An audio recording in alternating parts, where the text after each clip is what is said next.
Hello, hosts and travelers. Welcome to the podcast Hosting Your Home. Each week, around the world, millions of guests stay in other people's homes using the Airbnb platform. Debbie Herder looks for stories that come from these connections. Listen in as we hear stories that teach us the human side of hosting your home.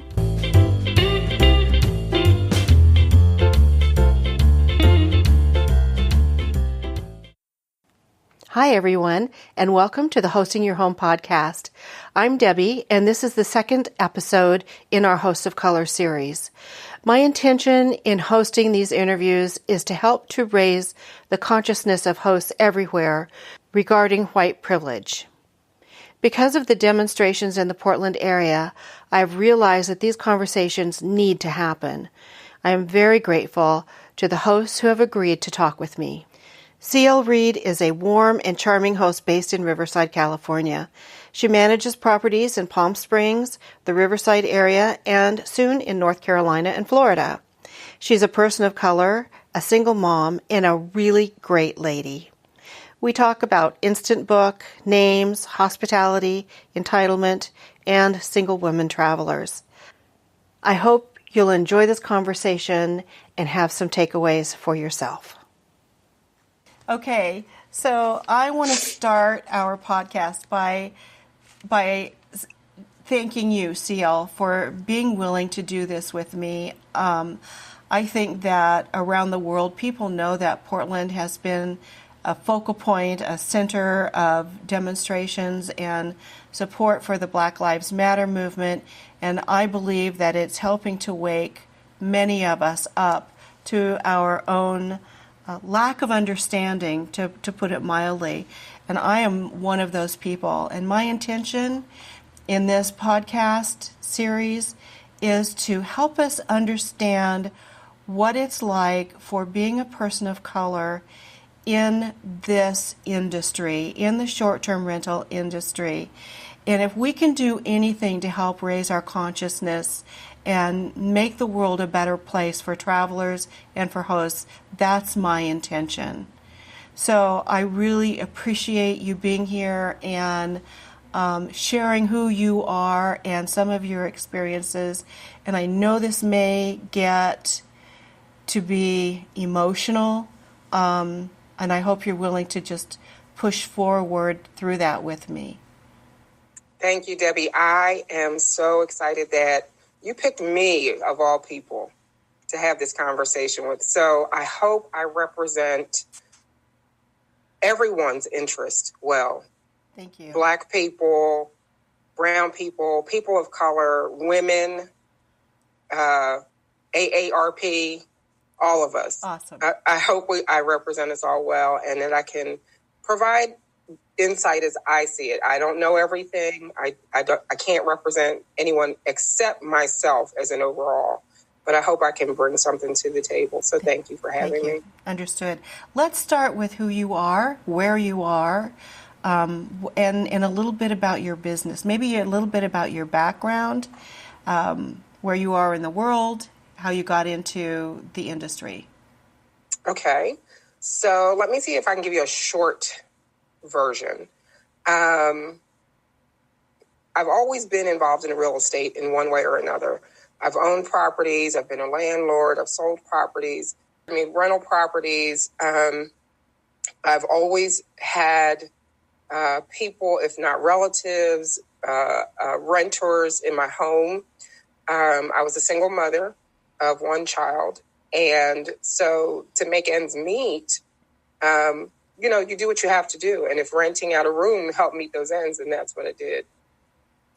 So that kind of moved into empty nester. When she went off to college, here I was with this home and empty rooms. Mm-hmm. And so she went to college and she got into Airbnb. I had signed up for Airbnb when she lived at home and decided I didn't want absolute strangers in the house coming and going. And where's home? Home is Riverside, California. Okay, great. Okay. Yeah, it is now. Home has been quite a few states in the U.S., but I was working for a company that relocated in 2000. and I did not want to relocate with the company. And so I had the company, or I asked the company to move me back to California. I used to live in Los Angeles, and my parents had retired out to Riverside. And I thought, well, I have a young child. I want them close to their grandparents. I'll move out closer to where they are, which is out of Los Angeles. And then fast forward, I signed up with a platform and decided I didn't want strangers in my home. Any roommates that I've had or renters, I knew them and I was helping them out per se. But then this platform came out and I signed up for it and I went, don't know if I want absolute strangers with my young daughter here. So I stayed on the platform, but I tabled it. And then she went off to college and she started operating on a platform and said, Mom, you really need to do something with those empty rooms. You need to open up your account. I'm gone. Do something with it. And I thought, okay, now is the time. And so... what year was that, CL? So I signed up in 2009. Okay. I didn't do anything with it until 2014. Okay. And in 2014, I started the process, which was kind of like a gem because where I'm located, I'm very near the country's #1 skydiving drop zone. I'm just under 3 miles. It was perfect. Skydivers come in, they eat, sleep, skydive, repeat. That's it. And it was wonderful. It was perfect. And they had been looking for years for something in my area. And there wasn't anything very close as I am. And so that's how I started out I had 4 additional rooms in my home. And I just kept having skydivers coming and going. And it was wonderful. It was wonderful. And then the pandemic. So, but in the interim, I went from home share, as we call it, to other locations, condos, co-hosting, that sort of thing. So my business was still able to stay afloat. I just wasn't doing the home share aspect of it. Sure. So let's talk about any experiences or stories that you'd like to share about prejudice that you have confronted in your work. Do you mean in short-term rental hosting specifically, or just as a Black person in America? We have to drill down. I think they both apply, but I'll leave that up to you. Okay. So in the industry specifically, I don't believe, been impacted as far as, does someone stay with me because of my race? I have a niche market in skydivers. Skydivers are generally very easygoing, carefree people. I have hosted people literally from all over the world, and they have all been wonderful. I think sometimes maybe they're taken aback when they see that I'm African American because of the misconceptions and perceptions they've been presented with. And then when they meet me, they think, wow, all people of color are not like what we were told or what we thought or what we saw on TV. Now, my goal is not to change their perception, but if their perception gets changed along the way, score 1 for the team. Because people are people at the end of the day.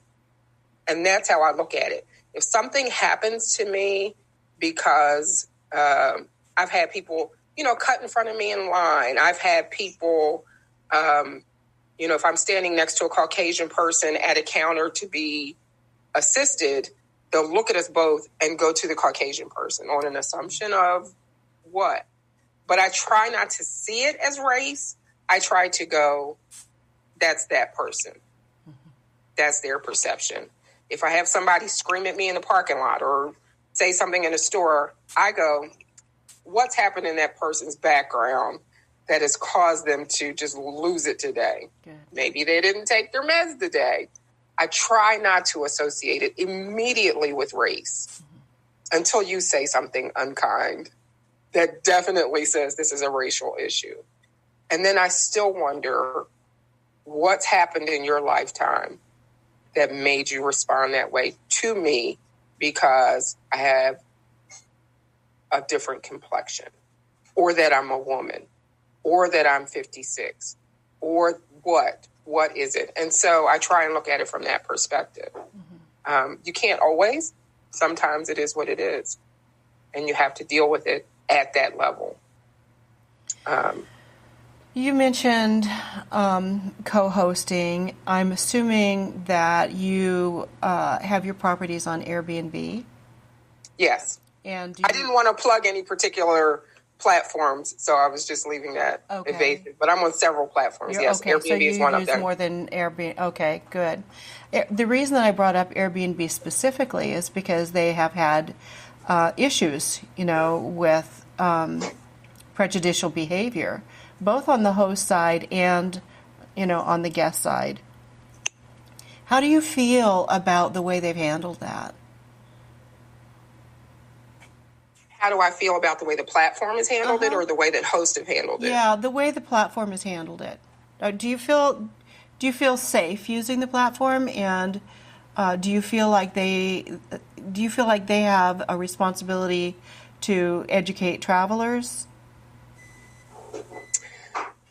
This is kind of a hard one for me because I like that they instituted you can't see anyone's picture until. Okay. Because that does make it almost an even playing field. I don't like that they will let people book with really interesting names. Black Hat Cat. Who is that? I need to know that they are the first level security in ensuring that my property will not be mishandled. And so with that tells me that they've run the person's ID, that the IDs and the credit cards match, that the names are factual, that the images match something. It's not someone's cat, boat, guitar, cartoon. And so that's important to me. I do like I cannot see a picture ahead of time. I would like to know that they have taken care of all of that. And not to get ahead of the horse, but what I have been finding is that through my personal deeper dive, and someone can refute this if they like, they don't do that frontline security. When you look into, they say that they check identity, and you read the paragraph that says it is farmed out to a third party. And that third party checks against other neighbors, a water bill, a something. So Airbnb, to me, doesn't even know that this person is actual, factual, reputable. They have something deeply buried in their system that says you can require verification requirement.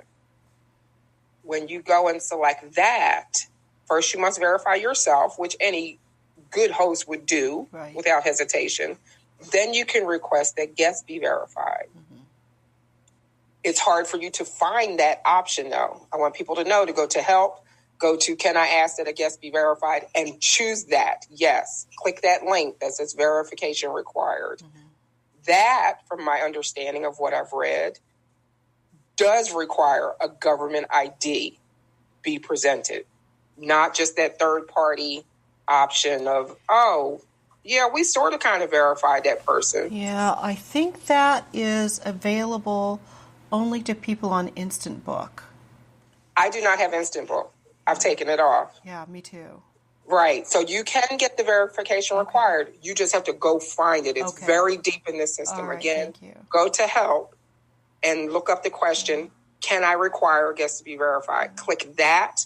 and then it will show you the 3 steps to do the verification required. You know, a few years ago, we were at we were in LA for the Open, the Airbnb Open, and we spoke with someone who was involved in that part of the platform, and he told us then that not everyone gets verified, and that it costs them about $50 a person to do that background check. And it also slows down the process. Yeah. So why would they want to do that? Yeah. They are hoping, and I was going to say, there's no 100% guarantee that verification requirement, again, they're supposed to be my first line approach. That doesn't mean I should be lazy. Right. I'm still going to go to that person's profile, see if they have any reviews, see what their review of other hosts are through, Airbnb Review. You can download that app on your desktop only. It doesn't work on the phone. And see what they've said about other hosts. Mm-hmm. Is that 100%? It is not.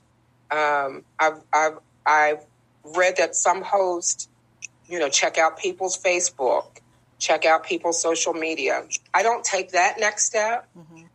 But if it came down to any properties, I think that, are going for $2,000-$3,000 over a few days, over a few weeks, I would do that. Mm-hmm. I would run a background check if I'm doing that type of servicing.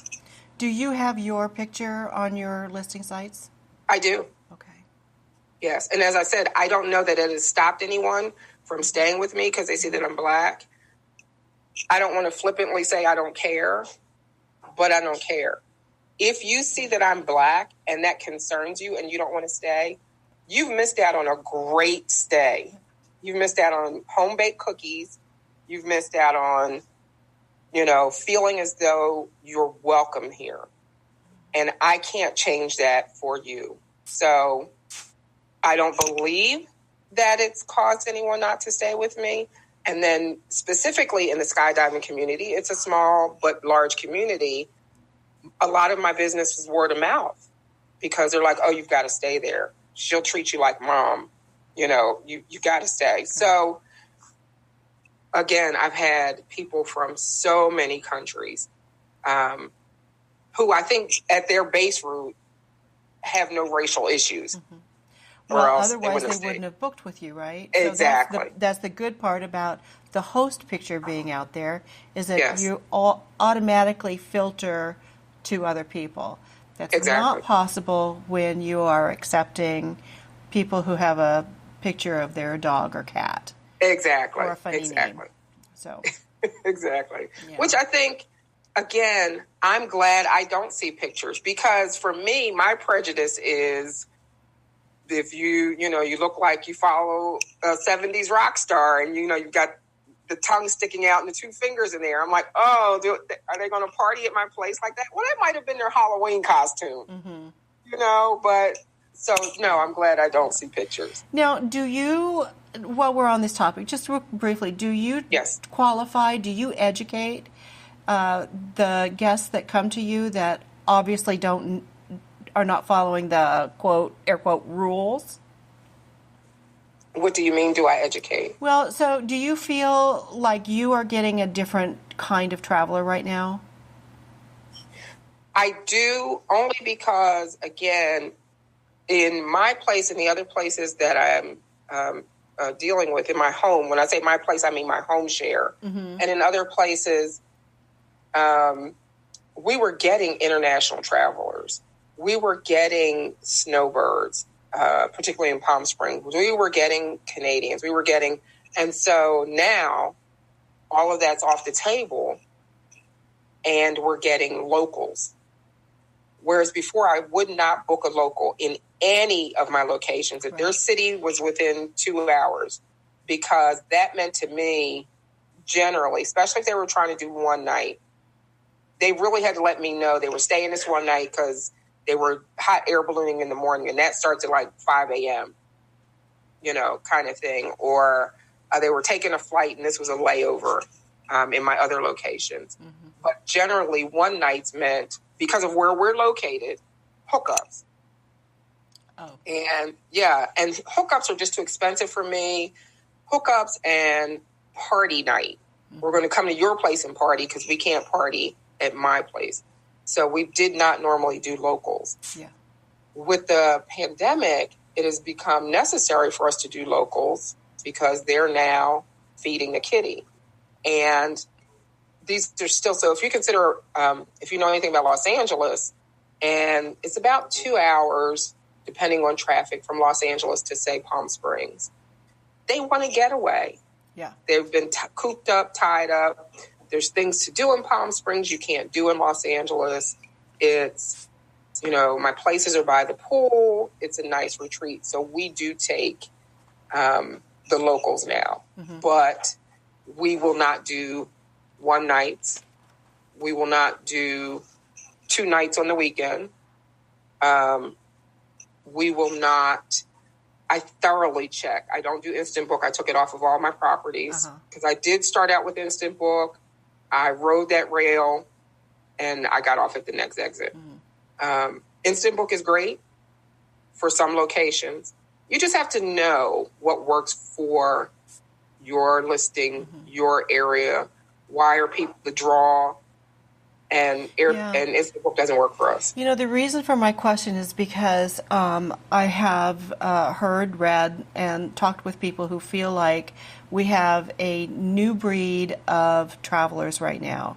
And they're younger, they're maybe first-time users of the platform. They don't really understand the rules of staying in a vacation rental versus a vacation rental versus a hotel. And so it feels to me like we have more of an onus to educate these folks on proper behavior. So that's where I'm coming from. Do you do any kind of that with your potential guests? Thank you. You know what? There was my mulberry bush, right? I went down. That's all right. I went off the rail somewhere. So yes and no. And you're absolutely correct. Not only young, but there are people who just have not used Airbnb. Yes. And so as far as education, I have to pull back on my momming. I can be very motherly, and I don't want to do that. I'm dealing with adults. I think your messages to the traveler before they arrive is very important. And what I have said to individuals in my welcome message, several key things. One is read all the rules and regulations before you come. Mm-hmm. And then I say in the next message, once you get in the location, on the entry credenza is an operational rules and good neighbor handbook manual. Familiarize yourself before your adventure begins. In my you're coming today or tomorrow, I give out the code 24 hours. And not the code, let me apologize. I give out you're arriving tomorrow. This is what you need to do to arrive and to get in. Your code will start at a certain time. Mm. I go, return the place the way you received it. Now, if anywhere in there you've missed, don't trash my place. I'm not sure. I think I was very thorough. The rules are here. Read them. The rules are in the unit. Read them. Mm-hmm. Return the place the way you found it. People will say, oh, treat this as you would treat. No. We've seen how some people live. Don't treat my place like that. Right. Return it the way you received it. Okay. It was clean. You don't have to strip the bed. I don't want you to, because I want my team to be able to look at the sheets and see what they have to treat as far as stains or throw out or whatever. But, when you walked in, the trash wasn't overspilling in the trash can. There wasn't a sink full of dishes. Things weren't all over the place. I don't ask you to clean it, but do not return it to me looking like a 70s rock star party happened in a hotel room. Yeah, great. So that's how I educate. Okay. That's how I educate. So, CL, I think that what I'm hearing from you, and I just would like to reiterate or emphasize or go back to any feelings of hosting behavior that you have experienced that have not been positive. or that might be construed as negative issues that have come up because you're a person of color? I don't believe that I would really have to think hard and long, Debbie, about racial issues. I think what I find with people is if they don't get their way, and I'm not talking about African Americans, I'm just talking about guests. Mm-hmm. You know, you try to please guests. I try to not so much bend over backwards. I am hospitable. That period, I'm hospitable. I don't give away the farm because this is business. Yeah. I'm not here to make friends. I'm here to make money. But I am hospitable. I will do what I can to make your stay before, during, and after with us as pleasant as possible. But if I get that one-off guest who is entitled, we throw that word around a lot, mm-hmm. who is demeaning, you just can't please them. You just can't, no matter what you do. And they will go and say, oh, you're doing this because you're Black. No, I'm doing this because you're being a not nice person. Mm-hmm. I'm not going to swear on your podcast, Debbie. This has nothing to do with race. You're not being a nice person. Mm-hmm. And so you have caused me to step out of character and be unnice back. But you have to really push my buttons to do that, to get me to that point. So I think some people may say, oh, you're throwing out the race card now. And no, I'm responding to your behavior.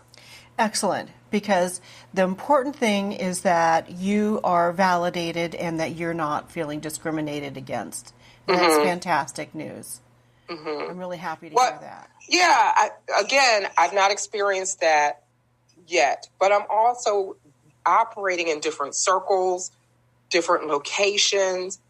There are valid occurrences out there where people see your picture. I'm talking about African Americans. Their pictures are seen, or just by their name. Just because our name is not Susie or Tim or Peter, maybe it's LaQuanda or LaDawn or Raphael or whatever, Javier, Jose. People go, oh, I don't want them staying here. Mm-hmm. Why not? You've assumed based on name or picture that this will be the worst guest you've ever had. And I once posted in one of our Facebook short-term rental groups, just as I wanted to take an unofficial poll. And I asked in the group, how many hosts have had a person of color destroy their property? And I got a lot of backlash that I was race baiting and that I wanted to start World War III. And I didn't. I sincerely wanted our group to take a look at their personal behavior. Mm-hmm. Just take a look. Just reflect on, how many African American or people of color or anything but white have come in and torn up my location. Some responded, some did not. They were offended. Those that responded were like, well, I haven't had any. Yeah. So my question to them was, then why don't you rent to them right off? The majority could agree that when their place has been damaged, destroyed, property stolen, broken, lost, not ruling out all African Americans, the majority were Caucasian people that had done that to them because that's who they rent to. Yeah. So why not take a chance on an African American or person of color? Mm-hmm. Why not? You may find they'll treat your place better than... Absolutely, I agree. Yeah. So what pops up for me now is it feels to me, at least I know it's true in my community here in Portland, Oregon, that we have very few people of color who are hosts. And so I'm wondering what your experience is with that, if there are more folks out there that we can reach out to, that I don't know if there's a way to help other people, if we even know that they're there. I don't know. I don't know. I'm thinking, I wish that there were more hosts of color here in Portland. And I don't know how to go about doing anything about that. There are many hosts of color, believe it or not. It just depends on the area. Okay. You may not see many hosts of color in Maine, right? Just because the population is lower. Exactly. Okay. But have you checked Atlanta? They're booming. Awesome. Have you checked Florida or Texas or New Orleans? There are a lot of African American hosts. Good. It just depends, like, Washington State. You're probably not going to see a lot. Yeah. It's just, but Los Angeles, plenty. It depends on Montana. You're not going to see a lot, right? Mm-hmm.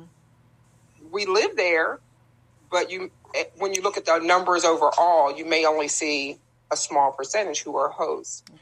I am connected to many hosts, and just like we have short-term rental in Florida, in Portland, short-term rental Facebook platforms for those kind of things, we also have African-American or Black short-term rental hosts, Facebook sites.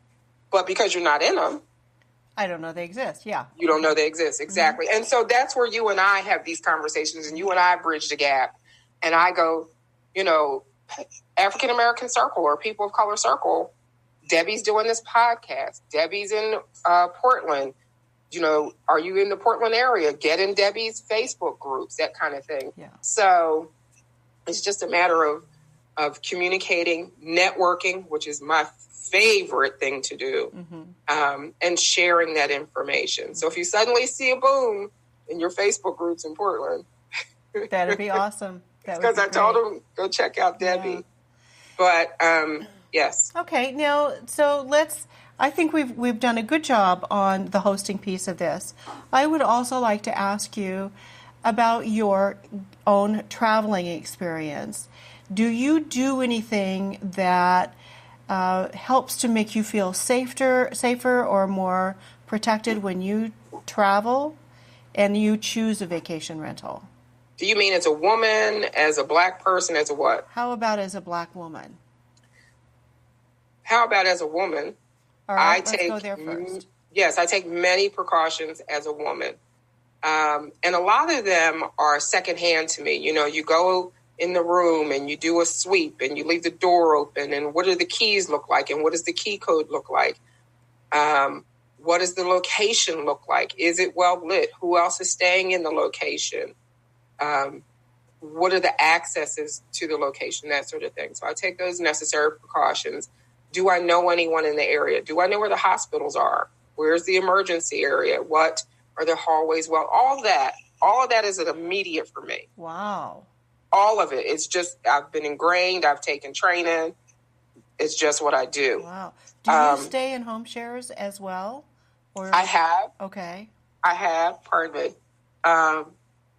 And even in home shares, and I want my guests to feel the same. When I walk them through, I go, this is your room. Here's your keys. I'm the only other one with a set or the key code or whatever. I give them additional locks inside the room so that they can feel comfortable at night, knowing that nobody's going to key themselves in, walk in, or whatever. This is, the windows, these are locked. When I go in a place, I check all the windows. Are they locked? So I do not want to wake up with the boogeyman on my chest. Yeah. I do all those things. Even when I stay in hotels, I move furniture because I don't believe in that little flip latch. I've seen how it can be manipulated. So you'll move something over in front of the door? Even if it's something to make noise, even though I'm a light sleeper, to make enough noise for me to get up and respond. But if there's something I can put in front of it, I'll do it. Yeah, I do not want to wake up and there's somebody, saying good morning, and they shouldn't be there. Yeah. So, and even when I'm traveling, I have on my phone, it's called Life 360, so that my daughter can track me, my boyfriend can track me, my mother can track me at any time. They can see where I am. And, people are like, well, I'm grown and nobody, no, I need somebody to know. Okay, great. Yeah, I take as many precautions as possible. You want to, of course, park in a lit area. If you have to park in a garage, park closest to the stairwell or the elevator. Or, don't be ashamed or embarrassed to ask security to walk you to your car. That's what they get. That's part of their services, I like that. I can't control what goes on in the neighborhood. Yeah. I cannot. I have a security door on my front door. It's, okay. That's kind of typical in California, though, that most people have the metal security door. Mm-hmm. It's no indication of my neighborhood. It's an indication of me as a single woman wanting to be safe, that when I open my front door, someone is not standing right there and can force their way in. So if that's a screen door, if that's a Ring camera, I speak to them through the Ring camera. If it's the metal security door. Mm-hmm. If the neighborhood is what's considered urban or gentrifying or up and coming, I don't have a problem with that if it's stated in the listing. Some people like being in the hustle and bustle of downtown and urban and city never sleeps. That's your audience. That's who you should cater to. Okay. But do not cater to suburbia, or do not promote to suburbia, and we can't handle that sudden influx of city life. Mm-hmm. Now, if I know I'm going to the city because there's a special event, I have to come to expect that there's going to be city life. Yeah. And as nicely, without lying, as you can describe that in your listing, then do so. I was talking with Kay Ray on another podcast, and he told me that he would not go up to the host's house late at night. They had a car issue. They had some trouble with the car, and so they were delayed by a few hours. And he said it was like almost midnight. He says he was not going to walk up to the house that late at night because of the safety. His wife and his kids were in the car, and he said he just wasn't going to do that. Right. So that's something I didn't mention, Debbie. That the easiest way for me to say this is, and I discussed this with my boyfriend and my brothers, and used to with my dad before he died, those kind of things. Men don't. So here, it's a comparison, Black people and white people, and men and women. Men don't immediately have a concern for being mugged in a parking lot. They don't immediately have a concern for being assaulted in the elevator. They don't immediately have a concern that they can't walk down the street at night and go to the store. They don't immediately have a concern. And actually, my boyfriend and I just had this conversation this weekend. He has no security door between his front door and the street. So when you open the door, the person is there. And I said, I don't feel safe, because he's like, well, what's the big deal? He doesn't think that way. Why do I have to worry about just opening the front door? And I said, because you're not a woman. Why would you think that? Why would you, when you get in the elevator, you just get in the elevator. I said, I have to stand near the buttons. I got to grab my purse. I have to put myself in a position to kick you in the person. If you're going, I said, you just get in the elevator. I said, women can't think that way. So believe it or not, Debbie, the same exists. And this is a conversation we have over and over. And Black people can't understand why it's hard for people to connect with this. You wouldn't have thought, your husband would have walked right up to the house, wouldn't have thought anything of it. Exactly. I'm a man. I need help. My wife and kids in the car. Black people can't do that. We get shot first. Mm-hmm. We get someone's breaking in first. We don't get there's a man with his children and his wife stranded in the car coming to get help. Why is that not the first? Why are African Americans immediately demonized, criminalized, must be here for nefarious reasons? Why? He should not have had to think that first, but that's how we live every day. every moment, even if it's not spoken out loud, it's subconscious. We go, can I walk in this store? Do I have to walk in with my hands in my pockets? I used to tell my daughter, the majority of the students in her school were Caucasian. If you go in the store with your friends, keep your hands in your pockets. Why? Because she gets followed for stealing. Oh, for heaven's sake. While the friends are stealing, because she's the African American. If you go to and I've heard people say, you shouldn't put that fear in her. That's putting life into her. She gets to walk away and live another day. If you go in the store with your friends, or if they go in the store and you decide to stay outside, go in the store. Because now you're looked at as a lookout because you're African American. We've had instances, I've had experiences where you're standing there with other people of all colors or whatever, and say an argument, a fight, or something breaks out. Do you know who gets grabbed? The African American. What did you do? And you go, I was walking past. I don't even know what's going on over there. You must have done something. This is what we deal with every day. Every day we walk out our house, we have to go, this might be the day I get pulled over. This might be the day I get blamed. This might be the day I get accused. This might be the day it's assumed. When you see all those things that says driving while black, walking while black, talking while black, it's not the exception. It's not overblown.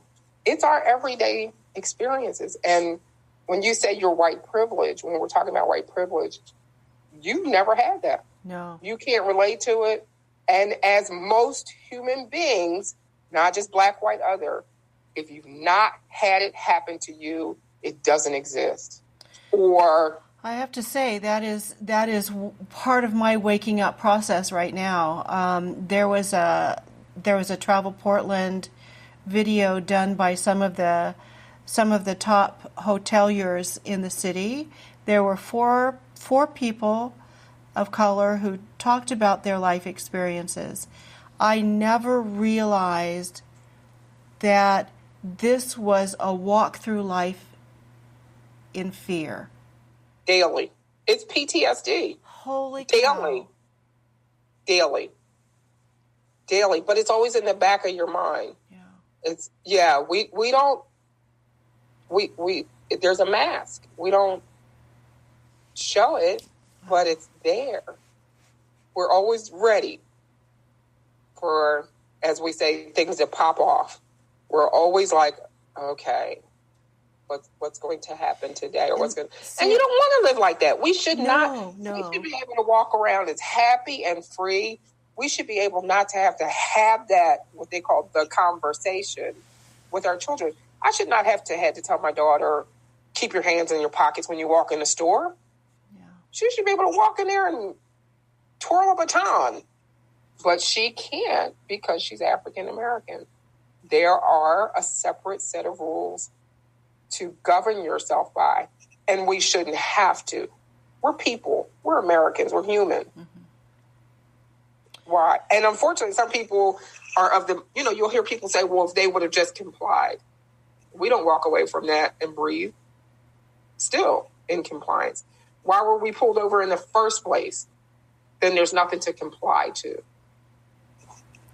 So as we talk about white privilege and waking up to a lifestyle that we weren't aware of, is there anything that we can do? I mean, this conversation is as far as I've gotten. In fact, I have to say I was terrified to do these podcasts because I was afraid that I would say something wrong and I would hurt feelings. And I talked with a person who said, Debbie, if your intention is good, and we know it is, then have the difficult conversations. But I don't know where to go from here. What can we do? Is there something that we can do? I mean, do you think that our culture will... I thought it had changed, CL. I thought we were so expansive in bridging our cultural gaps, especially in hosting, that I'm shocked? Doing what you can do. I always say, do what you can, use what you have. And, use what you have, anyway, you're doing it. You're using your platform, you're using your voice, you're opening up doors, you're having this conversation. It's going out to the masses. It may open the eyes of one or two, and that's okay. You've opened those one or two eyes. Not to bring politics into this, I'm not going to get into it. However people voted, that's their choice. I think this past election has shown that we're still very much divided, whether it be policies, race, economics, whatever it is. This has shown us and if people look at this and go, we're not divided, this race has shown us we're very much divided for whatever reasons people voted for whomever. So again, and your heart, Debbie, it's a heart issue. Your heart shows that you want to see change because you didn't just sit back and go, oh, well, everything's great. Like you said, like you thought it was doing better, but now you see, no, there's still a problem. And I'm going to use my platform to help change that. What I suggest is people take a long, hard look at what their heart says, what their heart shows.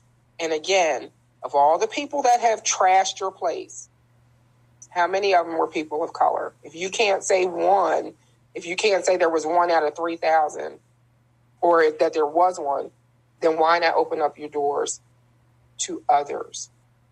Why do you keep going back to the same pocket of individuals if they're the ones tearing your place up? Mm-hmm. Try something different. Mm-hmm. Be willing to cross that bridge. Be willing to get to know people.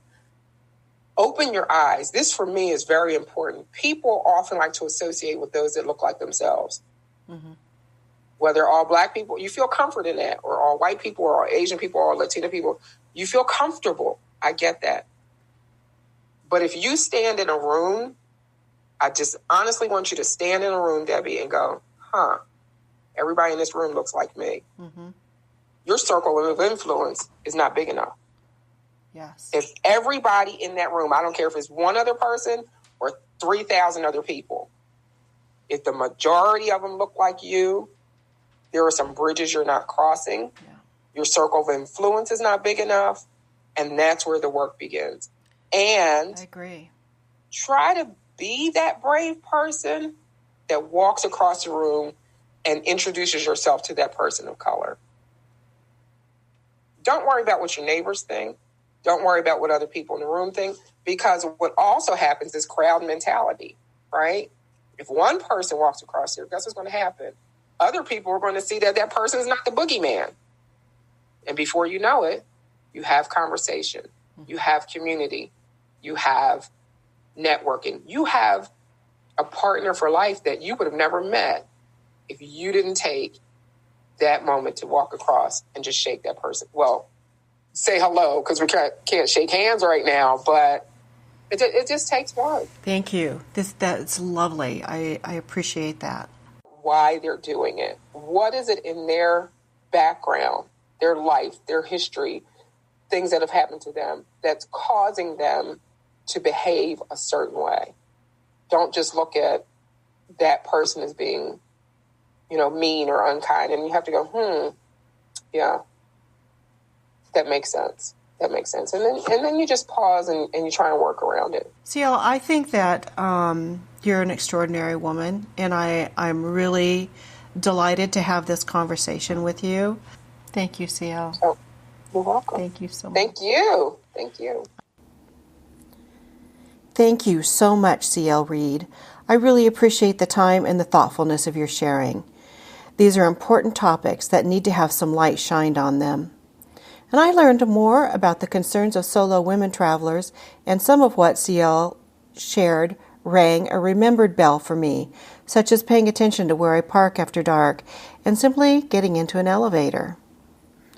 And we all know that focusing on a niche is a smart thing to do, but who ever thought of skydiving as a short-term rental niche? It just makes me wonder what other kinds of travel niches I've missed. We have links to the show notes for the Airbnb Review app and the Life 360 app that CL mentions, and you will, of course, find her contact information there as well. Thank you all for listening. I hope this podcast has been helpful for you.